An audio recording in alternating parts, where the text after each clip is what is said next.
یاسین، قسم ہے قرآن کی جو حکمت سے بھرا ہوا ہے۔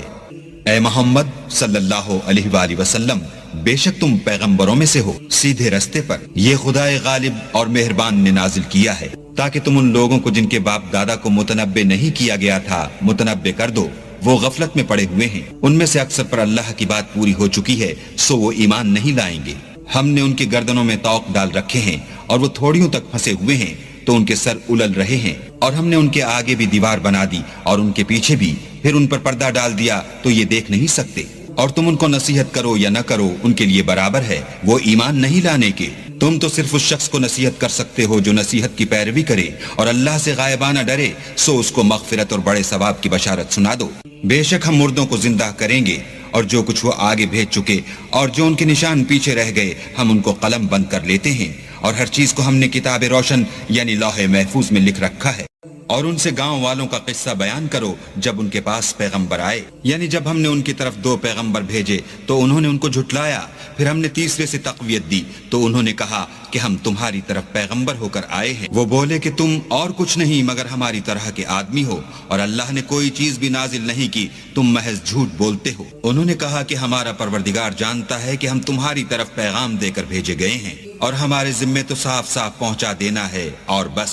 وہ بولے کہ ہم تم کو نامبارک دیکھتے ہیں، اگر تم باز نہ آؤ گے تو ہم تمہیں سنسار کر دیں گے اور تم کو ہم سے دکھ دینے والا عذاب پہنچے گا۔ انہوں نے کہا کہ تمہاری نحوست تمہارے ساتھ ہے، کیا اس لیے کہ تم کو نصیحت کی گئی، بلکہ تم ایسے لوگ ہو جو حد سے تجاوز کر گئے ہو۔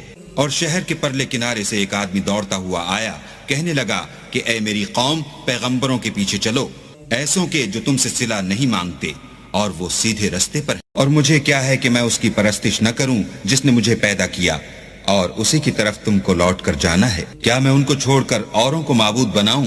اگر اللہ میرے حق میں نقصان کرنا چاہے تو ان کی سفارش مجھے کچھ بھی فائدہ نہ دے سکے اور نہ وہ مجھے چھڑا ہی سکے۔ تب تو میں صریح گمراہی میں مبتلا ہو گیا۔ میں تمہارے پروردگار پر ایمان لایا ہوں، سو میری بات سن رکھو۔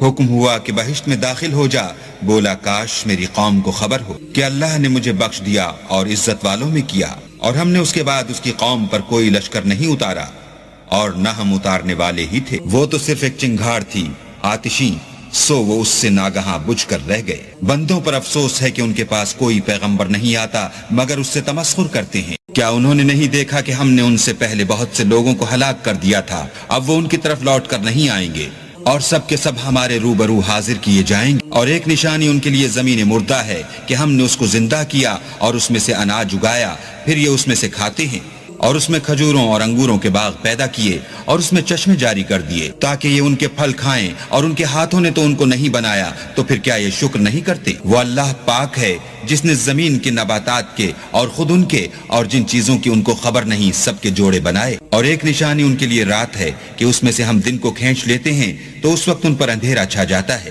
اور سورج اپنے مقرر رستے پر چلتا رہتا ہے۔